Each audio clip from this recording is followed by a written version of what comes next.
A'udzubillahi minasyaitonirrajim. Bismillahirrahmanirrahim. Assalamualaikum semua. Semoga semua anak-anak sihat walafiat. Okey. Pada hari ini kita akan belajar tajuk yang ketiga. Okey, ya, iaitu Al-Lughatul Arabiyyah wa Ikhtilafu Lahjatiha. Okey, maksudnya ialah bahasa Arab dan perbezaan lahjah-lahjahnya ataupun perbezaan logat ataupun dialek yang mereka gunakan. Okey, oleh kerana orang Arab mempunyai ramai kabilah, jadi mereka mempunyai dialek mereka yang tertentu, logat mereka yang tertentu, ya, seperti mana kita juga di Malaysia ada yang bercakap dalam dialek Pahang, ya, Kelantan, ya, Utara dan sebagainya. Okey, baik. Okey, jadi untuk tajuk ini, subtajuk yang pertama ialah Aslul Arab. Okey, ya. Asal orang Arab ini, ya. Okey, asalnya daripada mana? Okey, ya. Jadi yarji'u aslul Arabi ila Sam bin Nuh, ya. Jadi asal Arab itu dikatakan, ya, dikaitkan, ya, kepada Sam bin Nuh. Okay. Sam bin Nuh ini ialah anak Nabi Nuh alaihissalam, ya, seperti mana yang kamu belajar, ya, ketika sekolah rendah dulu tentang para rasul dan nabi, ya, kamu pernah berjumpa dengan kisah, ya, Nabi Nuh alaihissalam, ya. Apa cerita tentang Nabi Nuh? Okay, ya, tentang banjir besar, ya, dan juga bagaimana, ya, Nabi Nuh alaihissalam, ya, dengan petunjuk daripada Allah SWT, baginda bersama dengan penganut, ya, agama Islam ketika itu selamat, ya, daripada banjir besar tersebut, ya, dengan menaiki bahtera yang Nabi Nuh alaihissalam buat. Okay, ya. Jadi walughatuhum al-arabiyyah, ya, jadi mereka ini bertutur menggunakan bahasa Arab, ya, iaitu aqrabu, ya, aqrabu al-lughati ila al-lughati samiyah, ya, yang mana, ya, bahasa Arab itu merupakan bahasa yang paling hampir, ya, kepada bahasa yang dituturkan, ya, oleh Samiyah, maksudnya keturunan Sam bin Nuh alaihissalam inilah. Okey. Wahya lughatu Ismail, dan bahasa Arab ini jugalah yang dituturkan oleh Nabi Ismail alaihissalam. Okey, ya, siapa Nabi Ismail alaihissalam? Okey, ya, kalau kamu belajar, ya, sirah, ya, kamu akan ingat, ya, Nabi Ismail alaihissalam ialah merupakan anak kepada Nabi Ibrahim, ya, orang yang mula, ya, menduduki, ya, kota Mekah, ya. Sebelumnya kota Mekah itu tandus, ya, tidak ada apa-apa, ya, tetapi setelah, ya, kedatangan Nabi Ismail alaihissalam bersama ibunya, bondanya Siti Hajar, kemudian terbitnya, ya, mata air Zam-Zam, ya, seterusnya, ya, kawasan yang kering kontang itu menjadi tempat tinggal dan berkembang sehinggalah menjadi bandar yang besar, ya, seperti sekarang ini. Okey. Subtajuk yang kedua ialah berkenaan dengan lil bahisina fi lughati Ismail, ya, fi ta'allumi Ismail, ya, bagi pengkaji tentang bahasa, ya, yang dituturkan oleh Nabi Ismail alaihissalam ini, ya, maksudnya dari mana dia mempelajari, ya, bahasa tersebut, ya. Kita dapat dua pendapat, ya, kalau kita tengok, ya. Jadi Nabi Ismail alaihissalam itu bertutur dalam bahasa Arab itu dia belajar daripada mana, ya, dia belajar ada dua pendapat berkenaan dengan hal tersebut. Okey, ya. Jadi kita tengok dulu, ya. Okey, sebab Nabi Ibrahim AS tidak betul-betul menggunakan bahasa Arab yang kita katakan tadi Samiyah tu tadi tapi bila Nabi Ismail duduk di kota Mekah itu bagaimana dia boleh begitu fasih menggunakan bahasa Arab itu. Jadi ada dua pendapat. Pendapat yang pertama mengatakan annahu ta'allamaha min qabilati Jurhum Tsaniyah. Ianya mempelajari Nabi Ismail mempelajari bahasa tersebut membiasakan diri dengan bahasa tersebut daripada kabilah Jurhum Tsaniyah puak Jurhum yang kedua allati asya wasataha yang tinggal bersama-sama bersama-sama baginda bijanibi berdekatannya berhampirannya ma'i Zamzam, berhampiran dengan telaga Zamzam itulah daripada dulu dah berapa ribu tahun sampai sekarang masih lagi air Zamzam itu tidak kering hebatnya kuasa Allah SWT.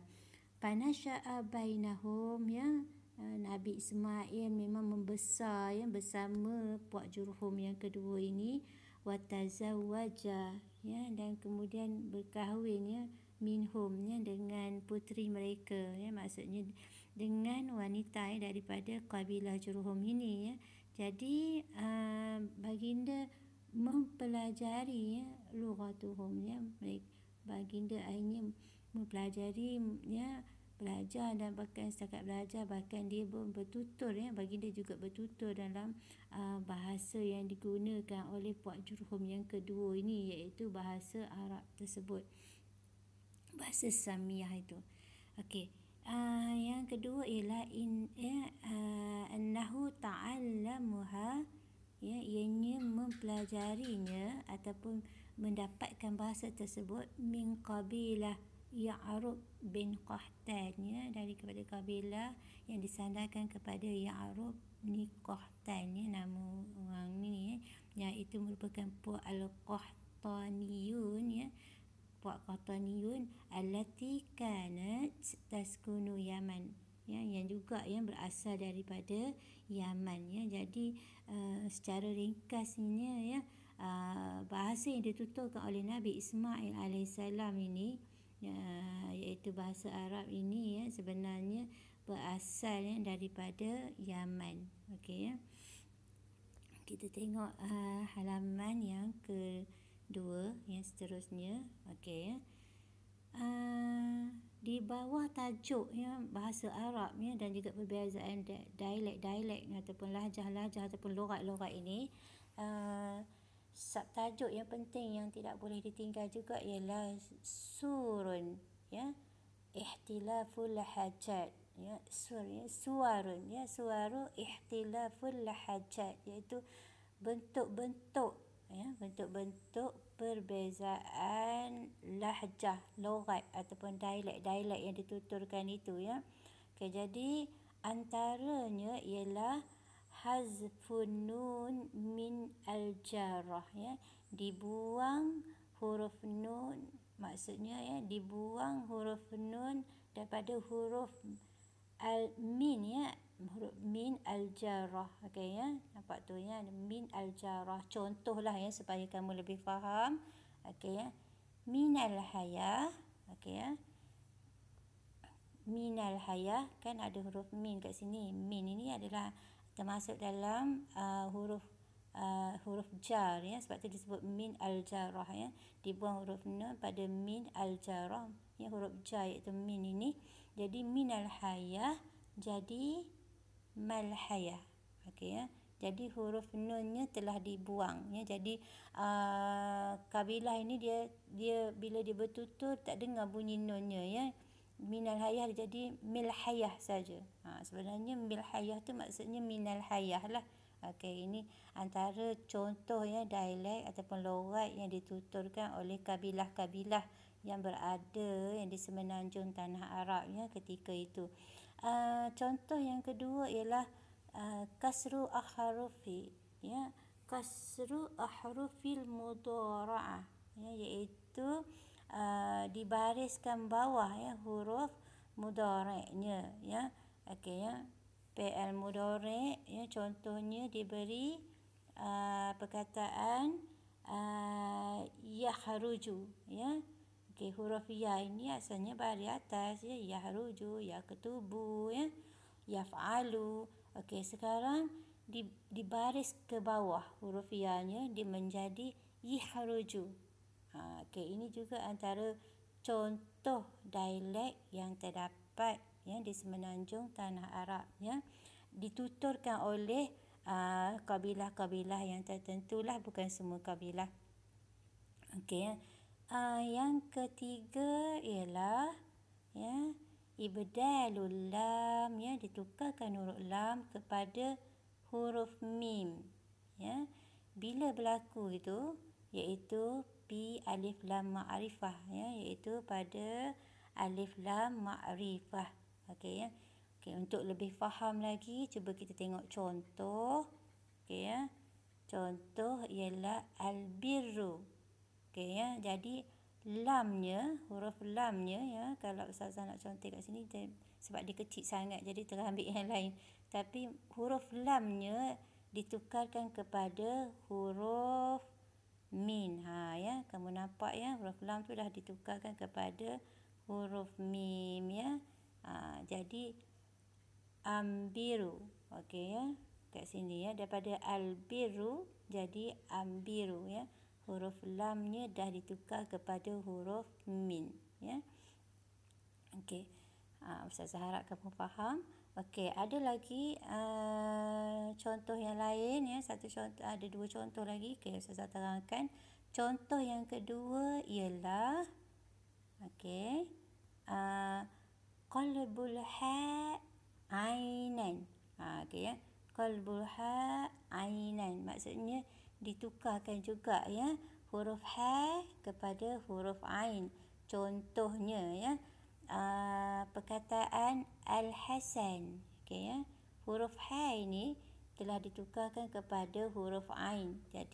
Jadi puak ini mereka akan bertutur ya, bila jumpa saja perkataan yang ada huruf ha, mereka tukarkan kepada huruf ain. Contoh nama Al-Hasan jadi Al-Azan. Macam tu ya.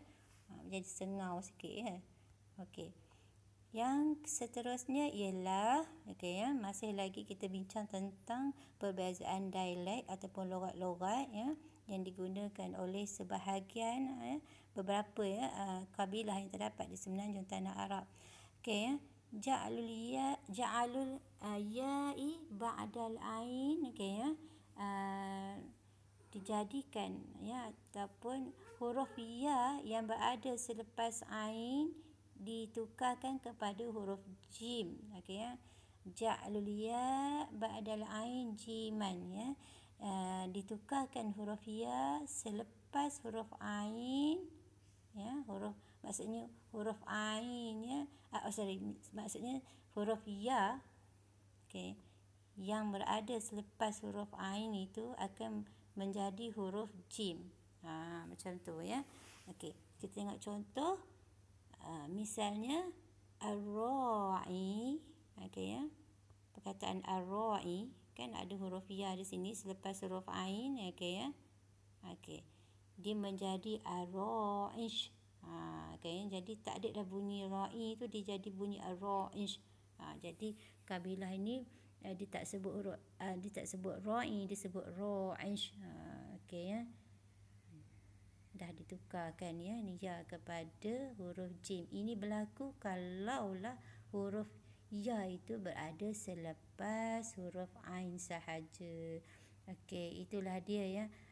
Beberapa contoh ya perbezaan dialek ya ataupun perbezaan logat yang terdapat di semenanjung tanah Arab yang dituturkan oleh beberapa kabilah yang ada ya di sekitar semenanjung tanah Arab tersebut. Okey, jadi Ustazah rasa cukuplah kita belajar ya untuk setakat ini sahaja. Tajuk ni agak panjang lagi. Okey, jadi kita akan sambung di minggu hadapan insya-Allah. Jadi Ustazah harap kamu faham. Sekian saja. Wallahu alam. Assalamualaikum warahmatullahi wabarakatuh.